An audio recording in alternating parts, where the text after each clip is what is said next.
आज की क्लास में हम लोग मौलिक अधिकार का भाग 3 का आगे वाला सेक्शन का अध्ययन करेंगे। इसके पहले वाले क्लास में भाग 3 जो कि मौलिक अधिकार है, उसमें हमने पहले भी बताया था कि टोटल मौलिक अधिकार में 6 मौलिक अधिकार है, जिसमें पहला समता या समानता का अधिकार है, दूसरा स्वतंत्रता का अधिकार है, तीसरा शोषण के विरुद्ध अधिकार है, चौथा जो है वो धार्मिक स्वतंत्रता का अधिकार है, पांचवा शिक्षा एवं संस्कृति का अधिकार है और छठवां संवैधानिक उपचारों का अधिकार है। इसमें से 3 जो था वो कंप्लीट हो गया है, समता या समानता का अधिकार, स्वतंत्रता का अधिकार और शोषण के विरुद्ध अधिकार। ये 3 कंप्लीट हो गया है। तो अब हम लोग इसके बाद जो चौथा मौलिक अधिकार है, धार्मिक स्वतंत्रता का अधिकार, वो हम लोग शुरू करेंगे, है ना। और क्लास स्टार्ट करने से पहले आप लोग ज्यादा से ज्यादा चैनल को सब्सक्राइब करिए, लाइक करिए, कमेंट्स करिए, है ना। तो चलिए क्लास स्टार्ट करते हैं। चौथा ये मौलिक अधिकार है, धार्मिक स्वतंत्रता का अधिकार।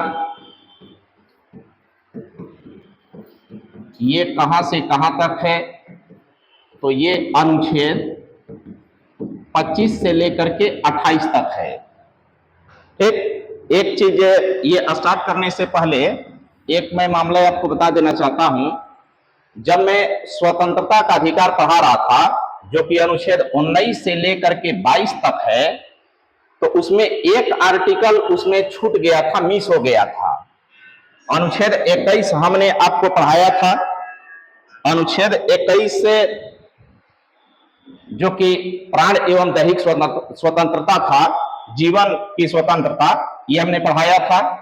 इसमें एक अनुच्छेद 21A जो है ये छूट गया था। 21A इसको मेंशन कर लीजिएगा। 21A ये क्या है?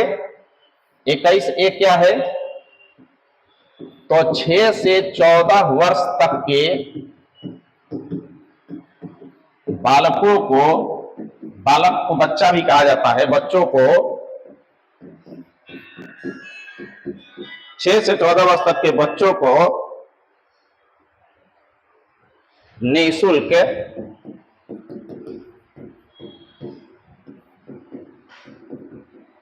शिक्षा का अधिकार। ठीक, 6 से 14 वर्ष तक के बालकों को निःशुल्क शिक्षा का अधिकार। निःशुल्क का मतलब होता है फ्री, बिना पैसा का।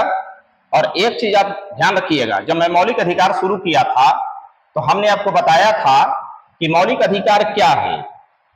भाग 3 जो कि मौलिक अधिकार है और भाग 4 जो कि राज्य के नीति के निर्देशक तत्व है, इन दोनों भागों में नागरिकों के अधिकार को दिया गया है, लेकिन दोनों अधिकारों में अंतर होता है। भाग 3 मौलिक अधिकार के अंतर्गत जो अधिकार आपको दिए गए हैं, उसे लागू करने के लिए सरकार बाध्यकारी होती है, सरकार को हर हाल में लागू करना होता है। अगर सरकार लागू नहीं करती है तो ऐसी स्थिति में आप न्यायालय की शरण में जा सकते हैं, न्यायालय उसे लागू करवाती है। और भाग 4 जो कि राज्य के नीति के निर्देशक तत्व है, इसके अंतर्गत जो आपको अधिकार दिए गए हैं उसे लागू करने के लिए सरकार बाध्यकारी नहीं होती है, और सरकार लागू नहीं करती है तो आप न्यायालय की शरण में भी नहीं जा सकते हैं। ये पहले आपको बताया गया है। तो अब यहां एक चीज गौर करिएगा, देखिए 6 से 14 वर्ष तक के बच्चों के शिक्षा से अगर संबंधित संविधान में प्रावधान देखा जाए तो ये 3 जगह मिलता है। 6 से 14 वर्ष तक के बच्चों के शिक्षा संबंधी एक अनुच्छेद 45 में जो कि भाग 4 में है, आगे ही आएगा। भाग 3 मौलिक अधिकार तो अनुच्छेद 12 से लेकर के 35 तक है और 36 से लेकर 51 तक भाग 4 है। तो एक अनुच्छेद 45 में आएगा, एक अभी भाग 3 में आपका आया आर्टिकल 21A में, और एक भाग 4 जो कि मौलिक कर्तव्य है, वहां जब मैं पढ़ाऊंगा तो उसमें 11वां मौलिक कर्तव्य में भी 6 से 14 वर्ष तक के बच्चों के शिक्षा से संबंधित प्रावधान आते हैं। तो मूल रूप से यहां देखा जाए कि इन दोनों में अंतर क्या है। तो देखिए, मूल संविधान में 6 से 14 वर्ष तक के बच्चों के निःशुल्क संबंधित शिक्षा का जो मामला था वो भाग 4 के अनुच्छेद 45 में था। और मैं पहले भी आपको बताते रहा हूं कि जो भी भाग 4 यानी राज्य के नीति के निर्देशक तत्व में जो भी अधिकार आपको रखे गए हैं, उस अधिकार को लागू करने के लिए सरकार बाध्यकारी नहीं होती है। सरकार के इच्छा पर निर्भर है। सरकार चाहे तो उसे लागू कर सकती है और नहीं भी लागू कर सकती है, अपने न्यायालय की शरण में भी नहीं जा सकते हैं। लेकिन भाग 3 के तहत जो अधिकार आपको दिए गए हैं, उस अधिकार को सरकार को हर हाल में लागू करना होता है। तो देखिए, मूल संविधान में 6 से 14 वर्ष तक के बच्चों के शिक्षा संबंधी जो अधिकार था वो अनुच्छेद 45 में था, जो कि भाग 4 में है, सरकार के लिए बाध्यकारी नहीं था। लेकिन सरकार ने क्या किया, 86वां संविधान संशोधन 2003 में 86वां संविधान संशोधन 2003 में 6 से 14 वर्ष तक के बच्चों के निःशुल्क शिक्षा संबंधी जो अधिकार था वो भाग 3 के अनुच्छेद 21A में जोड़ दिया। और जब भी इसे मौलिक अधिकार वाले सूची में अब जोड़ दिया गया तो 6 से 14 वर्ष तक के बच्चों को निःशुल्क शिक्षा देना सरकार के लिए बाध्यकारी अब हो गया है। सरकार को हर हाल में 6 से 14 वर्ष तक के बच्चों को निःशुल्क यानी फ्री, बिना पैसा के शिक्षा उपलब्ध कराना होगा। बस तो यही छूट गया था, इसको मेंशन कर लेंगे आप लोग। अब हम लोग आते हैं चौथा जो मौलिक अधिकार है, धार्मिक स्वतंत्रता का अधिकार। अब इसमें बारी बारी से हम लोग आर्टिकल देखते हैं। तो इसमें अनुच्छेद 25 ये क्या कहता है, तो किसी भी धर्म को अबाध रूप से मानने, अबाध रूप से मानने, आचरण करने एवं प्रचार करने की स्वतंत्रता। ठीक, इसमें 3 शब्द आते हैं। किसी भी धर्म को, कोई भी धर्म हो, तो 3 क्या आता है, पहला अबाध रूप से मानने, दूसरा आचरण करने और तीसरा प्रचार करने की स्वतंत्रता। भारत आप अच्छी तरीके से जानते हैं धर्मनिरपेक्ष राष्ट्र है।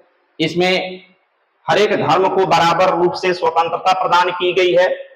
तो आर्टिकल 25 कहता है कि कोई भी व्यक्ति किसी भी धर्म को अबाध रूप से मानेगा। अबाध का मतलब होता है बिना बाधा के, बिना डिस्टरबेंस के।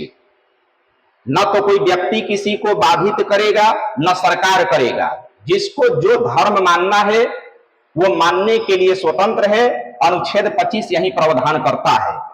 इसमें आचरण पद्धति की भी स्वतंत्रता है। हर एक धर्म की अपनी अपनी आचरण पद्धति होती है। तो जो धार्मिक आचरण पद्धति है उसको भी मौलिक अधिकार के रूप में दिया गया है। जैसे मान लीजिए सिख धर्म के लोग होते हैं, वो कृपाण धारण करते हैं। तो कृपाण जो है ये आचरण के अंतर्गत आया, तो कृपाण धारण कर सकते हैं। इसकी धार्मिक स्वतंत्रता उन्हें है मौलिक अधिकार के रूप में। और साथ ही साथ प्रचार करने की स्वतंत्रता भी हर एक धार्मिक संप्रदाय को भारत में दिया गया है। वो अपने धर्म का प्रचार भी कर सकता है। हाँ, हमने पहले भी आपको बताया है कि स्वतंत्रता जरूर दिया गया है, लेकिन इन सभी पर युक्त प्रतिबंध भी है। प्रतिबंध मतलब सीमा है, लिमिटेशन है। प्रचार करने का मतलब ये नहीं कि दूसरे धर्मों का आप दुष्प्रचार करिए जिससे धार्मिक सद्भावना बिगड़ जाए। तो ऐसी स्थिति में आप पर कानूनी कार्रवाई भी किया जा सकता है। ठीक, तो ये था आर्टिकल 25। अब आगे देखते हैं अनुच्छेद 26 ये क्या कह रहा है। तो धार्मिक प्रबंध की स्वतंत्रता। ठीक, धार्मिक प्रबंध की स्वतंत्रता। तो अनुच्छेद 26 कहता है कि किसी भी धर्म के धार्मिक प्रबंध की आपको स्वतंत्रता है। धार्मिक प्रबंध का मतलब कि आप जैसे कोई भी धर्म हो भारत में, वो अपना चल अचल संपत्ति संग्रहित कर सकता है। चल अचल, मूवेबल नॉन मूवेबल प्रॉपर्टी अर्जित कर सकता है। जैसे जमीन जायदाद मंदिर वगैरह के नाम पे, मस्जिद वगैरह के नाम पे होते हैं, तो वो सब कर सकता है। कोई ट्रस्ट बना सकता है, ट्रस्ट यानी न्यास बना सकता है। तो धार्मिक के यहाँ कार्यों लिख लीजिएगा, सॉरी, धार्मिक कार्यों की प्रबंध की स्वतंत्रता। तो धर्म से संबंधित जो भी प्रबंध होते हैं, मैनेजमेंट होते हैं, उसकी स्वतंत्रता आर्टिकल 26 में दिया गया है। बस अब आगे देखेंगे अनुच्छेद 27, किसी धर्म की अभिवृद्धि के लिए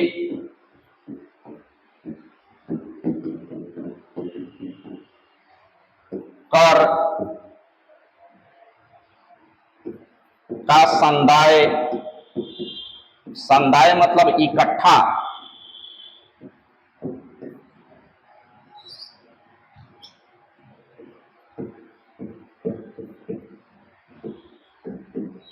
करने की स्वतंत्रता।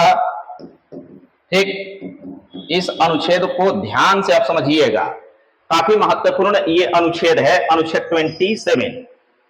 ये क्या कर रहा है, किसी धर्म की अभिवृद्धि के लिए कर का संदाय, संदाय मतलब लेना, इकट्ठा करना, करने की स्वतंत्रता।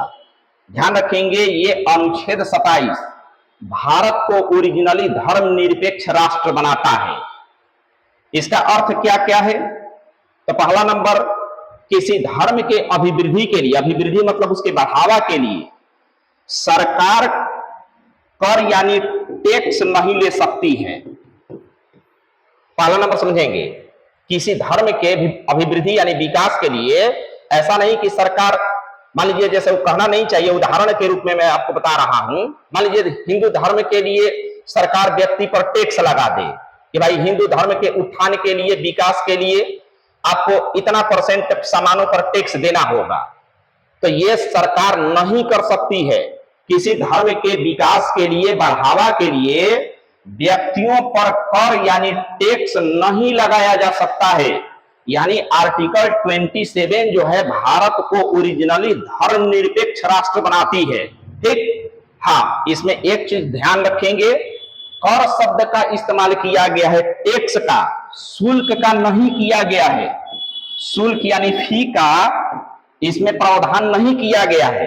तो कोई धर्म जो है वो अलग से अपना शुल्क लगा करके अपना धन इकट्ठा कर सकता है, क्योंकि इसमें केवल टैक्स शब्द डाला गया है, शुल्क नहीं डाला गया है। तो शुल्क लगा सकता है, और देखिएगा शुल्क लगाता भी है। जैसे मान लीजिए उत्तर भारत में तो ये कम प्रचलित है, आप दक्षिण भारत के मंदिरों में जाएंगे तो देखिएगा मंदिर वगैरह में दर्शन के लिए फी लगता है कि भाई इतना आप फी दो, पैसा वगैरह, और मंदिर में आप दर्शन कर सकते हैं, है ना। तो ध्यान रखेंगे वहां जो पैसा मंदिर लेता है तो उसको आप टैक्स नहीं कर सकते हैं, वो शुल्क है, फी है। इसी तरीके से और भी कुछ अलग अलग धर्म के लोग हैं जो शुल्क इकट्ठा करते हैं और कर सकते हैं, है ना। हाँ, टैक्स सरकार नहीं ले सकती है किसी धर्म के विकास के लिए, यही आर्टिकल 27 कहता है। ये कंप्लीट हुआ। अब आगे देखेंगे अनुच्छेद 28, ये क्या कहता है, किसी शिक्षण संस्थान में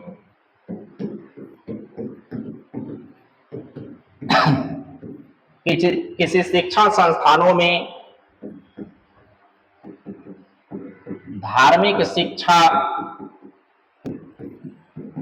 एवं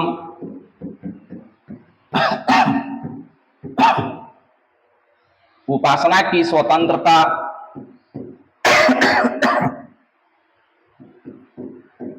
ठीक। तो अनुच्छेद 28 कहता है कि किसी शिक्षण संस्थान, शिक्षण का मतलब कि एजुकेशनल इंस्टीट्यूशन में धार्मिक शिक्षा एवं उपासना, उपासना मतलब होता है पूजा, पूजा या प्रार्थना की स्वतंत्रता।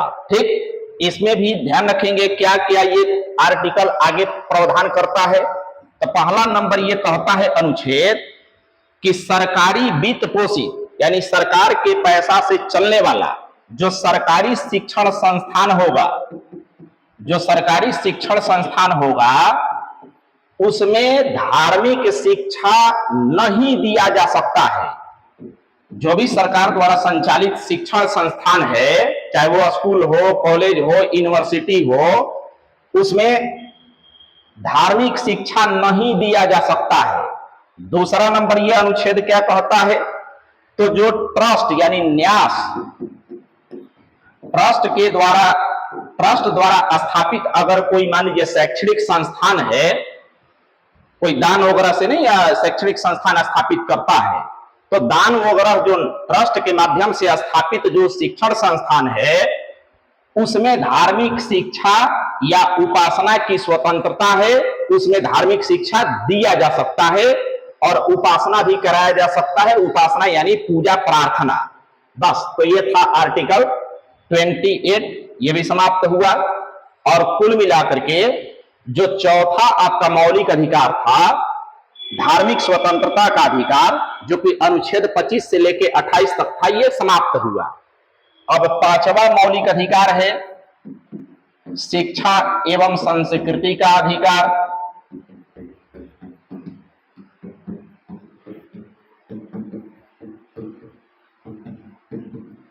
इसमें केवल दो ही आर्टिकल है, अनुच्छेद 29 और 30।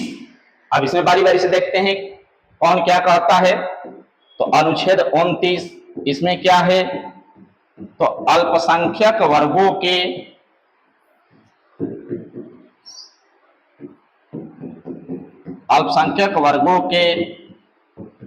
हितों का संरक्षण है। ठीक, अल्पसंख्यक यानी माइनॉरिटी, जो अल्पसंख्यक वर्ग होंगे उनके हितों का संरक्षण। हित का मतलब भलाई, भलाई कल्याण, उनके कल्याण के लिए, भलाई के लिए संरक्षण का प्रावधान अनुच्छेद 29 करता है। अब इसमें अल्पसंख्यक का दर्जा के लिए क्या क्या ये प्रावधान करता है, तो इसमें 3 क्लोज रखे गए हैं। पहला भाषा, दूसरा लिपि और तीसरा संस्कृति। इन 3 आधारों पर किसी भी वर्ग को अल्पसंख्यक वर्ग घोषित किया जा सकता है। और जब किसी व्यक्ति को किसी वर्ग को अल्पसंख्यक अगर घोषित कर दिया गया, तो अनुच्छेद 29 कहता है कि सरकार का ये दायित्व है, कर्तव्य है कि उनके भलाई के लिए, हित के लिए कार्य करे। यही अनुच्छेद 29 कहता है। और अल्पसंख्यक के लिए 3 कैटेगरी, 3 दर्जा इसमें तय किए गए हैं। इसको ध्यान रखेंगे, भाषा, लिपि और संस्कृति। बस, तो ये था आपका अनुच्छेद 29। अब आगे देखेंगे अनुच्छेद 30, अल्पसंख्यक वर्गों के द्वारा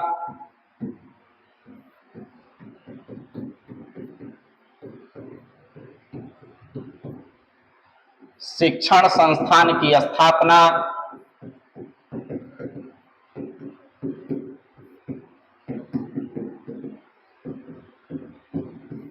एवं उसका प्रशासन करने का अधिकार।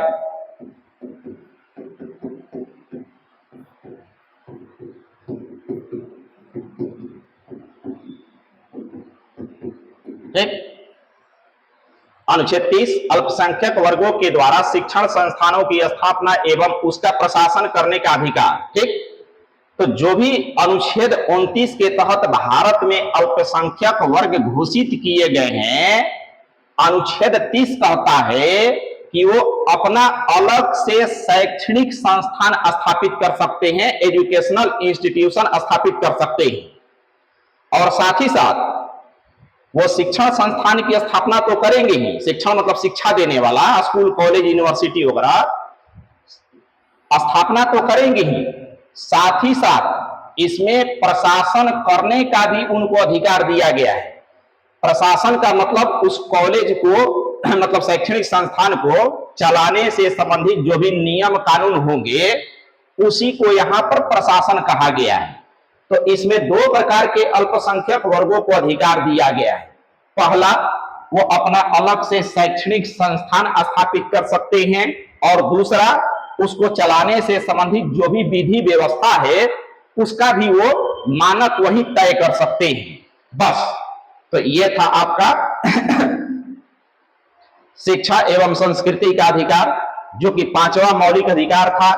एक चीज आप ध्यान रखेंगे, देखिए हिंदू जो है, हिंदू के अंतर्गत कौन कौन से धर्म रखे गए हैं, ये अनुच्छेद 25 ही कहता है। अनुच्छेद 25 जो पीछे हमने पढ़ाया है, तो अनुच्छेद 25 से जो है वो हिंदू के अंतर्गत किनको किनको रखता है, तो सिख को, जैन को और बौद्ध को। ये एक तो हिंदू हो गया, दूसरा सिख हो गया, तीसरा जैन हो गया और चौथा बौद्ध हो गया। ये चारों मतलब ये तीन ऐसे अलग से कहिए, ये हिंदू के ही अंतर्गत रखे गए हैं। और किस अनुच्छेद के तहत, तो अनुच्छेद 25 के तहत रखे गए हैं, है ना। तो जो भी हिंदू से संबंधित नियम कानून होते हैं, ये इन पर भी लागू होता है। जैसे मान लीजिए हिंदू उत्तराधिकार अधिनियम हुआ, हिंदू मैरिज एक्ट हुआ, तो ये हिंदू के साथ साथ इन पर भी लागू होता है ना। इसमें पारसी को, ईसाई को और मुसलमान को नहीं रखा गया है ना। ध्यान रखेंगे, जिस धर्म का उद्भव भारत की भूमि पर हुआ है, उसी को हिंदू के अंतर्गत रखा गया है। पारसी का उद्भव भारत नहीं है, पारसी का उद्भव पर्सिया है। पर्सिया यानी पारस, फारस, जिसको वर्तमान में ईरान कहा जाता है।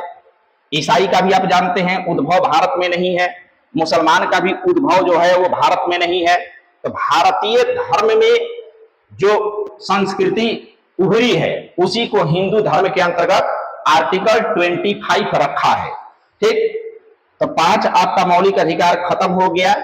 अब छठवां मौलिक अधिकार शुरू करने से पहले, जैसे देखिए छठवां जो है वो आपका है संवैधानिक उपचारों का अधिकार।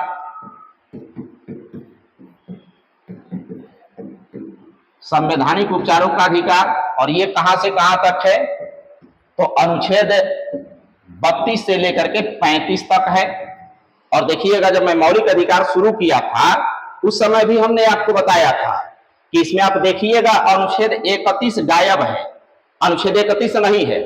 तो सवाल ये उठता है कि अनुच्छेद 31 कहां गया, तो उस समय भी हमने आपको बताया था। और साथ ही साथ आप देखिएगा अनुच्छेद 19(1) क्लोज, अनुच्छेद 19(1) च भी गायब मिला था।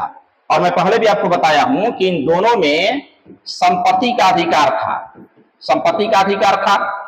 और संपत्ति के अधिकार को 44वां संविधान संशोधन 1978 में खत्म कर दिया गया।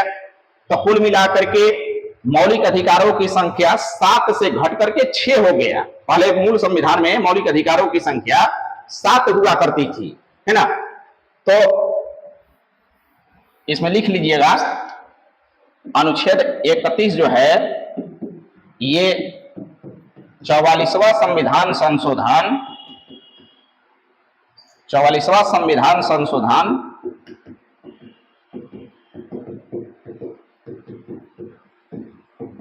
1978 में खत्म कर दिया गया, जो कि संपत्ति का अधिकार था, संपत्ति का अधिकार। और इसको मौलिक अधिकार यानी भाग 3 से हटा करके 44वां संविधान संशोधन के मतलब के द्वारा ही इसको अनुच्छेद 300 क में अब शामिल कर दिया गया है, संपत्ति के अधिकार को। और अब जो है आपका जो संपत्ति का अधिकार है वो मौलिक अधिकार न हो करके विधिक या कानूनी अधिकार है, विधिक या कानूनी अधिकार के रूप में आपको दिया गया है। ठीक, बस। लेकिन ध्यान रखेंगे, अनुच्छेद 31 का क्लोज आपको याद रखना है। ये 31 हटा दिया गया है, लेकिन 31 का जो क्लोज है वो नहीं हटाया गया है। तो 31 का और क्लोज कौन कौन सा है इसको देख लेंगे। अनुच्छेद 31 ए और अनुच्छेद 31 क्लोज बी।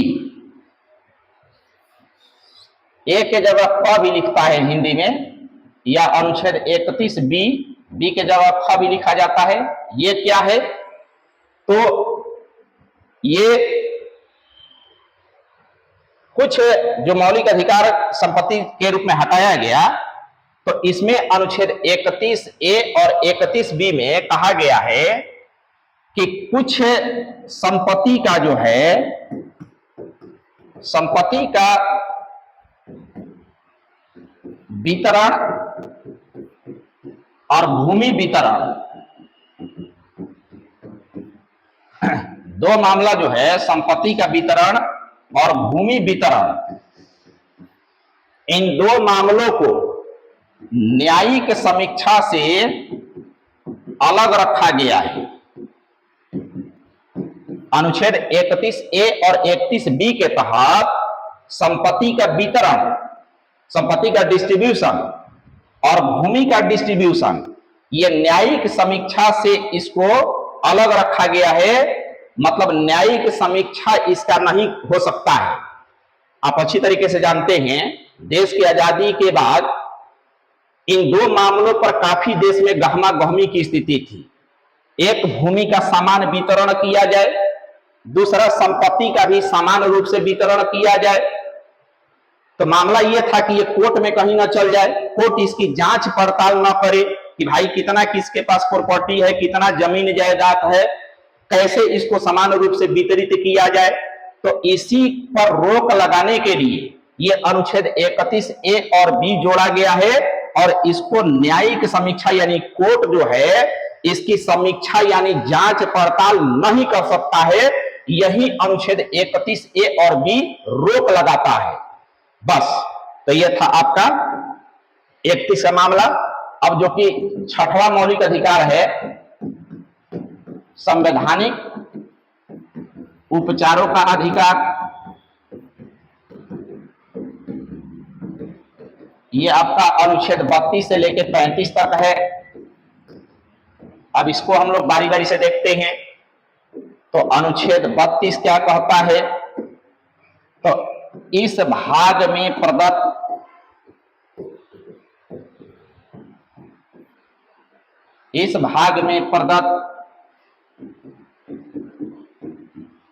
मौलिक अधिकारों का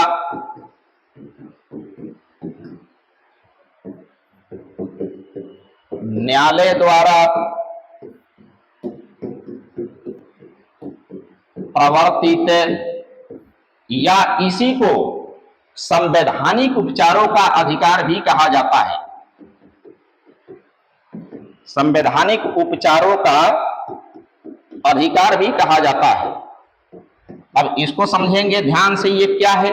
तो देखिए, मैं बार बार भाग 3 जब से मैं शुरू किया हूं तब से एक शब्द मैं बार बार आपको बोलता हूं कि भाग 3 जो कि मौलिक अधिकार है, ये आपको दिया गया ऐसा अधिकार है जिसको हर हाल में सरकार को लागू करना होता है।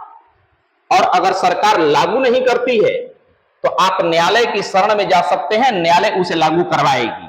तो अब सवाल ये उठता है कि ठीक है, हम न्यायालय में जा सकते हैं, तो फिर न्यायालय में जाने का संवैधानिक उपाय क्या है? क्या संवैधानिक प्रावधान है? तो यही अनुच्छेद 32 है। अगर सरकार मौलिक अधिकारों का उल्लंघन करती है तो अनुच्छेद 32 के तहत आप न्यायालय में जा करके मौलिक अधिकारों को लागू करवा सकते हैं।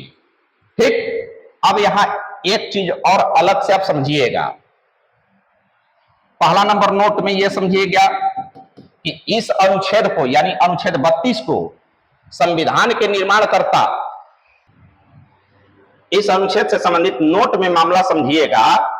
जो संविधान के निर्माणकर्ता हैं बाबा साहेब भीमराव अंबेडकर, इस अनुच्छेद यानी अनुच्छेद 32 को संविधान का आत्मा उन्होंने कहा है, हार्ट कहा है। संविधान की आत्मा यानी हार्ट। अब सवाल ये उठता है कि बाबा साहेब अंबेडकर इस अनुच्छेद 32 को संविधान का आत्मा बोल रहे हैं, हृदय बोल रहे हैं, हार्ट बोल रहे हैं, तो जरूर कुछ खास बात होगा। ऐसे ही तो आत्मा नहीं बोल दिया होगा, हृदय नहीं बोल दिया होगा। तो क्या भाई इसमें विशेषता है? तो देखिए, मैं पहले भी आपको बताते रहा हूं कि मौलिक अधिकार के रूप में भाग 3 के तहत आपको बहुत बड़े बड़े अधिकार दिए गए हैं।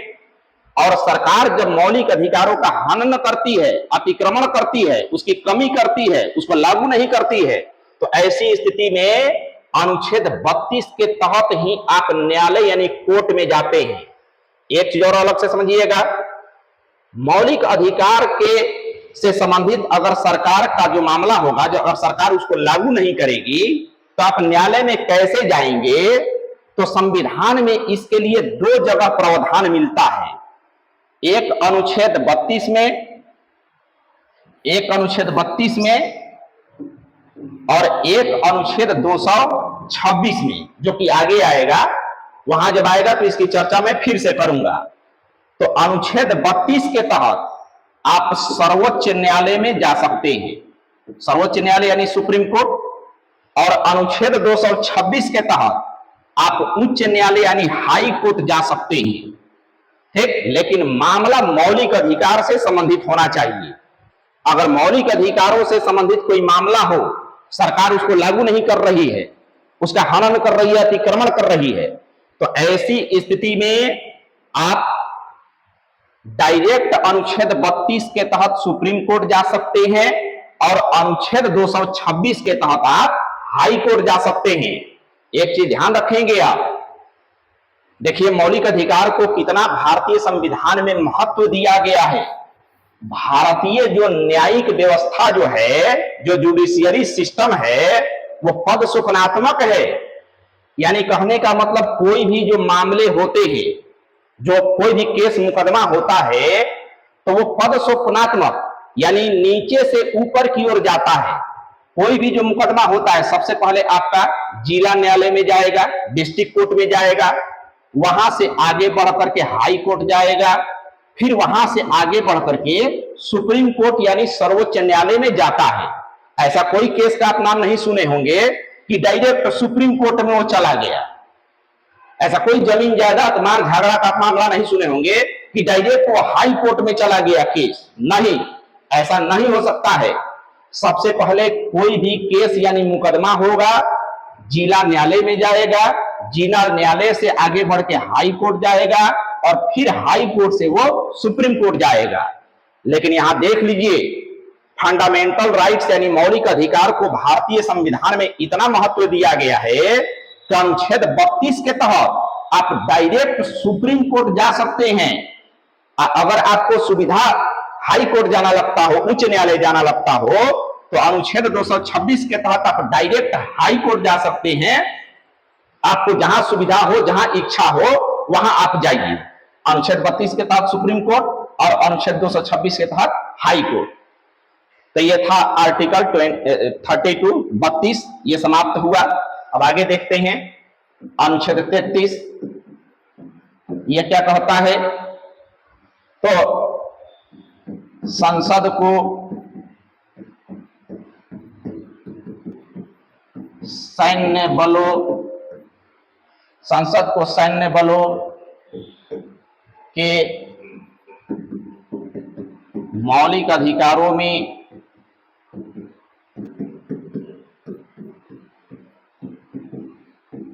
कमी करने का अधिकार, यह भी काफी महत्वपूर्ण अनुच्छेद है। अब ये क्या कह रहा है, संसद को सैन्य बलों के मौलिक अधिकारों में कमी करने का अधिकार। अब यहां सैन्य बल का मतलब आप समझेंगे, सैन्य बल के अंतर्गत किसको किसको रखा गया है। तो पहला सेना को, दूसरा पुलिस को, तीसरा जो खुफिया विभाग होते हैं, खुफिया विभाग में जैसे मान लीजिए आईबी हो गया, इंटेलिजेंस ब्यूरो हो गया, रॉ हो गया, रिसर्च एंड एनालिसिस विंग। तो अब इसको समझेंगे आप, संसद को सैन्य बलों के मौलिक अधिकार में कमी करने का अधिकार। यानी सैन्य बल का मतलब सेना हो, पुलिस हो, खुफिया एजेंसी हो, इनके मौलिक अधिकारों में संसद कानून बना करके कमी कर सकती है। आप अच्छी तरीके से जानते भी होंगे कि जो भी सेना में व्यक्ति है या खुफिया विभाग में व्यक्ति है, तो बहुत सारा मौलिक अधिकार के रूप में उस पर प्रतिबंध होता है। जैसे मान लीजिए आप आम व्यक्ति हैं, आपको बोलने का आजादी अनुच्छेद 19 देता है। आप अनुच्छेद 19 के तहत आप बोलने के लिए स्वतंत्र हैं।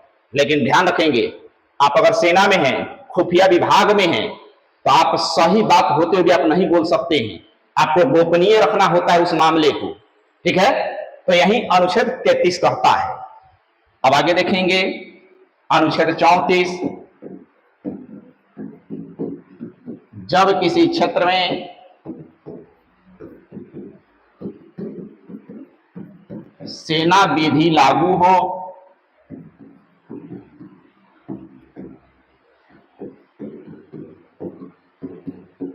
तब उस क्षेत्र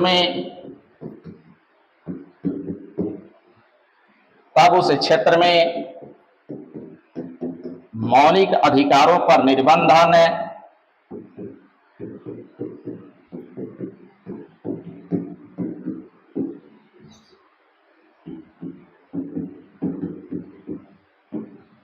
निर्बंधन का मतलब रोक, ठीक, ये सब संवैधानिक शब्द है। निर्बंधन का मतलब होता है रोक लगाना, ठीक। अब इसको समझेंगे। जब किसी क्षेत्र में सेना विधि लागू हो तब उस क्षेत्र में मौलिक अधिकारों पर निर्बंधन। ध्यान रखेंगे, जब किसी क्षेत्र में सेना विधि यानी सेना का कानून, जैसे आप देखिएगा कहीं कहीं मार्शल लॉ वगैरह लागू कर दिया जाता है, कहीं कर्फ्यू लागू कर दिया जाता है। अगर मामला डिस्टर्ब हो, सामान्य प्रशासन से वो नहीं संभल रहा हो, उसके नियंत्रण में ना हो, तो ऐसी स्थिति में आप देखिएगा कहीं कहीं धारा 144 लगा दिया जाता है, उससे भी काम नहीं बनता है तो कर्फ्यू भी लगा दिया जाता है, मार्शल लॉ वगैरह जिसको बोलते हैं। तो जब किसी क्षेत्र में ये सब लग जाएगा, मान लीजिए किसी क्षेत्र में कोई क्षेत्र डिस्टर्ब है और वहां पर मान लीजिए कर्फ्यू लगा हुआ है, अनुच्छेद 19 आपको सम्मेलन की स्वतंत्रता देता है, भाषण की स्वतंत्रता देता है, सम्मेलन बुलाने की स्वतंत्रता देता है। तो अब आप कहिएगा कि कर्फ्यू लगा हुआ है, अब कल मैं सम्मेलन बुलाऊंगा, सभा बुलाऊंगा, तो नहीं बुला सकते हैं।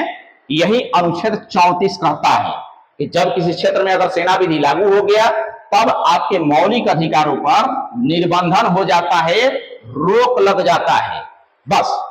तो यह था आपका अनुच्छेद 34। अब आगे देखेंगे अनुच्छेद 35। मौलिक अधिकारों को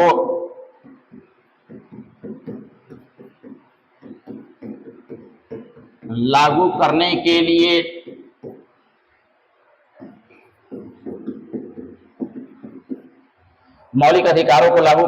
लिए संसद को कानून बनाने की शक्ति, ठीक। अनुच्छेद 35 क्या कह रहा है कि मौलिक अधिकारों को लागू करने के लिए संसद को कानून बनाने की शक्ति, यानी जो जो मौलिक अधिकार दिए गए हैं उसको लागू कराने के लिए संसद कानून बना सकती है। और देखिएगा संसद कानून भी बनाती है। जैसे मान लीजिए अनुच्छेद 17 में आप देखिएगा अस्पृश्यता का अंत किया गया है, छुआछूत का अंत किया गया है, इससे संबंधित संसद ने कानून भी बनाया है। उसमें मैंने 17 में देखिएगा नोट में लिखवाया हूं मैं कि 1955 में अस्पृश्यता अपराध अधिनियम संसद ने बनाया था, फिर 1976 में इसका नाम बदल करके देखिएगा सिविल अधिकार संरक्षण अधिनियम किया गया था, फिर 1989 में आप देखिएगा SC ST अत्याचार निवारक अधिनियम बनाया गया था, जिसके तहत अलग से हरिजन थाना स्थापित होता है, दलित वर्ग के लिए अलग से कोर्ट स्थापित होता है। इसी 1989 के अधिनियम से यह सब लिखवाया गया है पहले। तो ये सब संसद बना सकती है ना। तो यह था आपका अनुच्छेद 35। अब इसका एक क्लोज काफी महत्वपूर्ण है, अनुच्छेद 35B, इसको ख भी लिखता है हिंदी में, अनुच्छेद 35 ख या इंग्लिश में बी। अब ये क्या कहता है अनुच्छेद 35B? तो ये कहता है कि हमारा संविधान 26 जनवरी 1950 को लागू हुआ। तो अनुच्छेद 35B कहता है कि आप भी जानते हैं कि देश के आजादी के पहले भी ब्रिटिश सरकार के द्वारा भारत में प्रशासन चलाने से संबंधित अलग अलग समय पर अलग अलग कानून बनते रहे हैं, जिसको ब्रिटिश पार्लियामेंट बनाती थी, ब्रिटेन की संसद बनाती थी। देश हम लोगों का आजाद हुआ, आजादी के बाद 26 जनवरी 1950 को हमारा संविधान लागू हुआ और इसी संविधान के बाद हमारे देश के विधि व्यवस्था का संचालन होने लगा। लेकिन इस संविधान के पहले ब्रिटिश संविधान से हमारा देश चलता था, ब्रिटिश नियम कानून के द्वारा चलता था। तो अनुच्छेद 35B कहता है कि हमारे संविधान के लागू होने के पहले जो भी कानून था वो लागू रहेगा, ठीक। लेकिन अगर संसद चाहेगी तो उसमें संसद दो प्रकार की चीजें कर सकती है, या तो उसको संशोधन कर सकती है, संशोधन अमेंडमेंट करने का मतलब होता है सुधार करना, और दूसरा उसको निरस्त भी कर सकती है। निरस्त करना मतलब रद्द करना, खत्म करना, समाप्त करना, ठीक। तो दो चीज संसद कर सकती है। पहले का जो कानून है, पहले मतलब 1950 से पहले वाला जो कानून है भारत में, तो संसद अब तय करेगी। अनुच्छेद 35 भी यही कहता है कि संसद तय करेगी कि वो कानून लागू रहेगा या उसमें कुछ संशोधन किया जाए या उसको खत्म कर दिया जाए। अब देखिएगा बहुत सारा चीजें बहुत पहले से चला आ रहा है। जैसे आप देखिएगा, आगे आपको बताऊंगा, जो आईपीसी जो है, अब इसका नाम चेंज कर दिया गया, सब अलग से मैं बताऊंगा। आईपीसी इंडियन पैनल कोड, भारतीय दंड संहिता, जो कोर्ट कचहरी चलता है वो आईपीसी के सेक्शन के अनुसार चलता है, ये आर्टिकल के अनुसार नहीं चलता है। आर्टिकल ही आपको पढ़ना है, वो कोर्ट वाला नहीं आपको पढ़ना है।